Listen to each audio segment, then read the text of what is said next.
감사합니다. 수고하셨습니다. 우리 서로 축복합시다. 사랑하고 축복합니다. 네. 자, 어제의 말씀 속엔 예수님이 이제 등장하셔서 제자들을 부르시고 사람을 낚는 어부가 되게 하리라 말씀하신 다음에 이제 본격적으로 예수님의 설교가 시작이 되어지죠. 오늘 읽어진 5장부터 5장, 6장, 7장 이렇게 세 개의 장은 산상수훈이라고 합니다. 예수님의 강화, 특별한 강화, 예수님의 특별한 설교가 아주 이렇게 집중적으로 모아져 있는 말씀이 바로 오늘 읽어진 말씀인 것이죠. 우리 1절만 한번 읽어봅시다. 1절에요. 시작. 예수께서 무리를 보시고 산에 올라가 앉으시니 제자들이 나아온지라 그랬어요. 예수께서 무리를 보시고 산에 올라가 앉으셨다.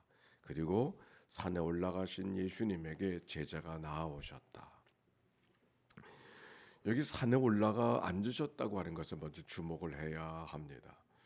이 같은 말씀이 누가복음에는 평지에 서서 예수님께서 말씀하신 것으로 되어져 있어요.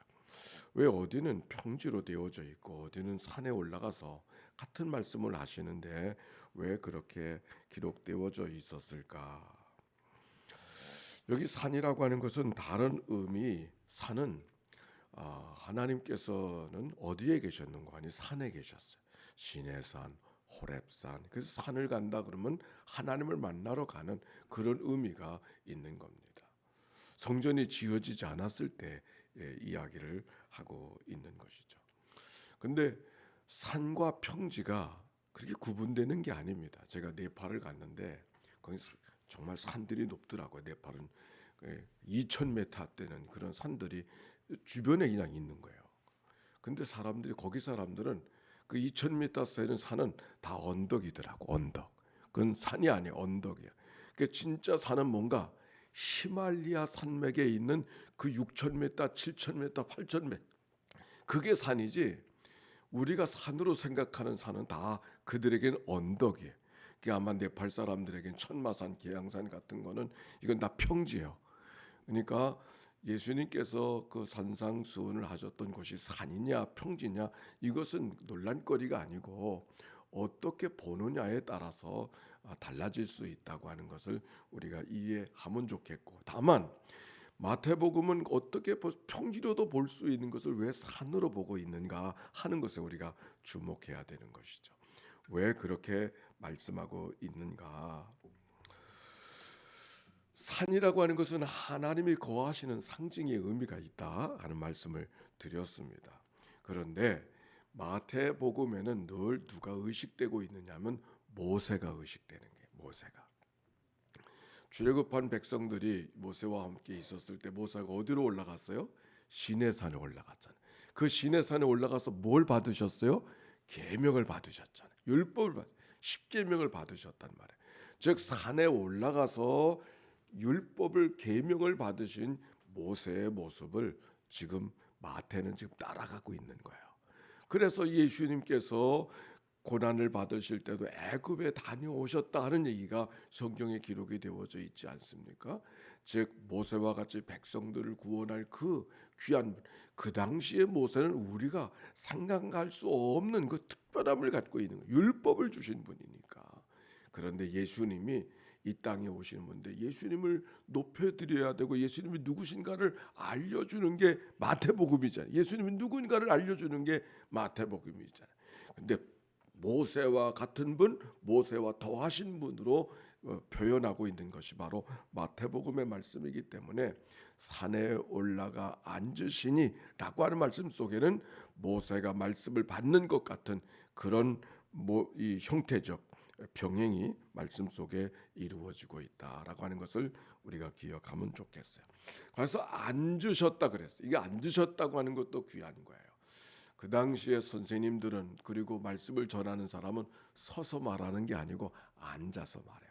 앉아서 말한다고 하는 것은 하나님이 보좌에 앉으신 것과 같은 그런 의미를 주시는 말씀이 오늘 이 말씀 속에 담겨져 있는 것이죠. 우리가 말씀을 들을 때는 서서 듣고, 그렇죠? 수문학 광장에서는 말씀을 들을 때는 앉아서 듣는 게 아니라 서서 듣고, 말씀을 전하는 사람은 앉아서 말씀을 전하는, 자리에 앉아서 말씀을 전하는, 지금 바로 그 한 절의 구절 속에는 예수님이 보좌에 앉으셔서 이제 비로소 하나님의 말씀을 전하는 그런 모습을 그림 속에 담겨볼 수가 있습니다.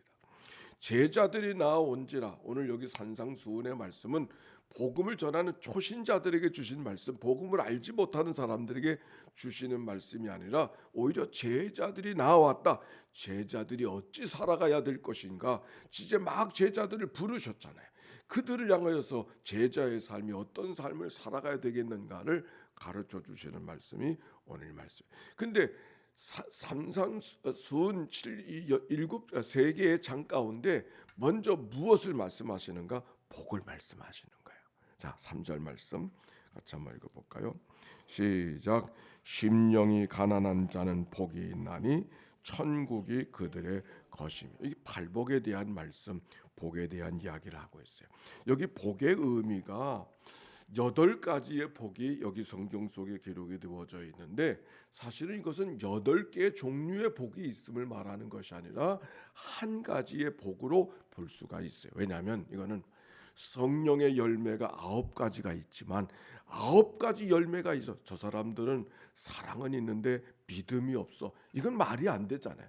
사랑이 있는 사람이 믿음도 있고, 믿음도 있는 사람이 사랑도 있는 것이죠.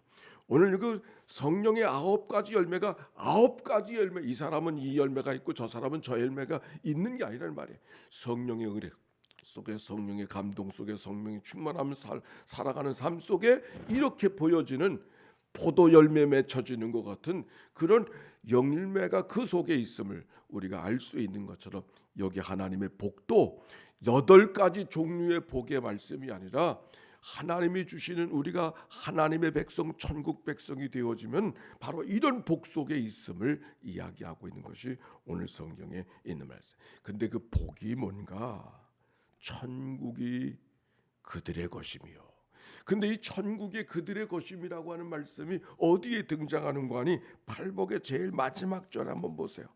11절 말씀 한번 11절의 말씀이요. 10절의 말씀 보십시다. 시작. 의를 위하여 핍박을 받는 자는 복이 있나니 천국이 그들의 복이요.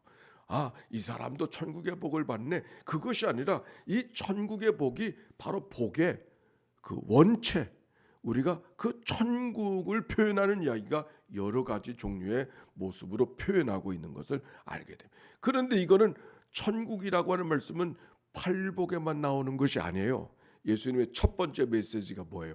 회개하라. 천국이 그들의 것입니다. 그렇게 말씀하셨잖아요. 그러니까 회개하라, 천국이 그들의 것이라고 하는 말씀이 가까이 왔다고 하는 그 말씀이 예수님의 첫 번째 메시지인 것이, 그 첫 번째 메시지 천국이 가까웠다는 말씀을 지금 팔복의 말씀으로 다시 표현해주고 있는 것을 우리가 말씀 속에 발견할 수가 있는 것이죠. 근데 천국이 뭔가? 천국은 하늘에 있는 나라가 아니라 하나님의 통치, 하나님의 주관, 하나님의 주권이 임하는 자리, 그것이 그 질서가 만들어지는 자리, 그게 바로 천국인 것이죠. 어떤 장소의 개념이 아니라 통치의 개념. 그러니까 그 천국은 어느 곳에, 연희동에만 천국이 아니라 그러면 저 십정동에는 어떻게? 그런 게 아니고 하나님의 통치, 즉 그 하나님의 통치는 어떤 지리적인 의미가 아니라 우리의 심령 속에서도 하나님의 통치, 하나님의 교회 속에서도 하나님의 통치, 이 나라 속에서도 하나님의 통치, 그런 의미가 천국의 의미 속에 담겨져 있는 그런 말씀이라는 것을 우리가 기억해야 되겠습니다. 심령이 가난한 자는 복이 있나니 그랬어요. 또 한 가지 기억해야 될 것은, 심령이 가난한 자는 복이 있나니, 우리가 이 말씀을 대할 때는 3절의 말씀만 4절, 5절 다 마찬가지입니다. 마치 심령이 가난해지면 복이 와서 천국이 그들에게 임하는, 우리는 그렇게 이해하고 있지 않습니까? 그렇게 이해할 수가 있는 말씀이죠.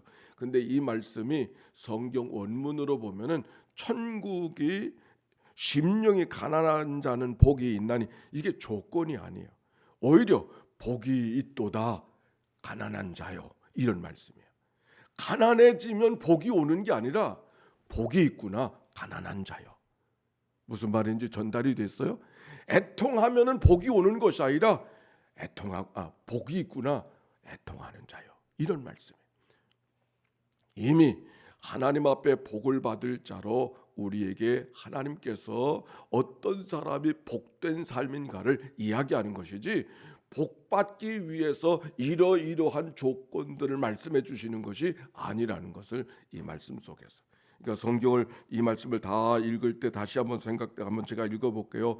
심령이 가난한 자는 복이 있나니, 이렇게 읽혀지기보다 복이 있나니, 심령이 가난한 자요 복이 있나니, 애통하는 자요 복이 있나니, 온유한 자요 복이 있나니, 의에 줄이고 목마른 자요 복이 있나니, 긍휼히 여기는 자요 복이 있나니, 마음이 청결한 자요 복이 있나니, 화평케 하는 자요 복이 있나니, 의를 위하여 박해를 받는 자요, 이런 말씀이 오늘 말씀 속에 담겨져 있고, 또 오늘의 의미는 그런 말씀, 축복의 말씀. 아니, 복이 있나니, 복이 있구나. 이미 복이 지금 이런 삶을 살면 이제 비로소 들어오는 것이 아니라 이미 복된 삶을 그가 살아가고 있음을 이야기하고 있는 거예요. 자, 심령이 가난한 자는 복이 있나니, 이 말이 무슨 말일까? 이 말씀을 우리가 생각해 보면 겸손해지는 사람, 우리의 심령이 가난한 자, 우리의 심령이 겸비해지는 사람, 어떤 조건으로 이렇게 자기를 낮추는 사람이 되어지면 복이 오는구나, 이렇게 이해할 수가 있는데, 그 말씀이 아니고 이미 복되어다 심령이 가난한 자요 라고 하는 말씀. 심령이 가난하다고 하는 말씀이 뭘까?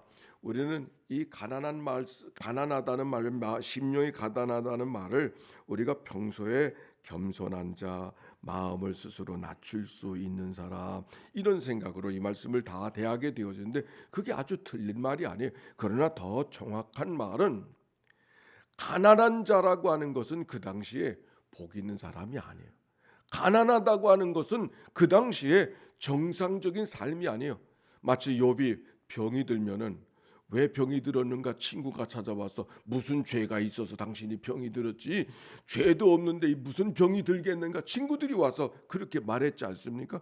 가난도 마찬가지요. 무슨 죄가 있어서 가난하게 되어졌는가. 가난은 죄의 문제예요. 가난은 겸비의 문제가, 어떻게 하다 보니까 이 가난한 것이 아니라 하나님과 관계가 끊어진 사람, 하나님께서 그의 삶과 함께하지 않은 사람의 모습이 가난한 자의 모습이라고 하는 그런 말씀이 오늘 성경의 배경에 있는 말씀. 그런데 아무것도 아닌 사람, 자기의 삶을 전적으로 드러낼 수 없는 그 낮은 사람, 그게 가난한 사람인데, 근데 가난한 사람이 누군가? 가난한 사람이 누군가? 하나님의 은혜 없이는 살아갈 수 없는 사람이기 때문에 복되어라 가난한 자요, 그렇게 말하는 거예요.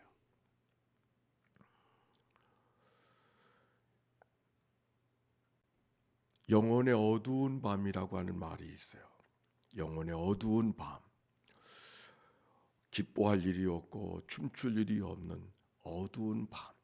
그런데 그 어두운 밤을 경험할 때가 언제인가? 비로소 내게 하나님이 누군가를 아는 수 있는 자리가 그 자리라 그랬어요. 넉넉하고 기쁜 일이 있는 자리는 꼭 하나님이 없어도 기쁠 일이, 춤출 수 있고 노래할 일이 있지만, 춤출 일이 없고 노래할 일이 없는 그 어둠캄캄한 그 자리에서는 어떻게 살아요?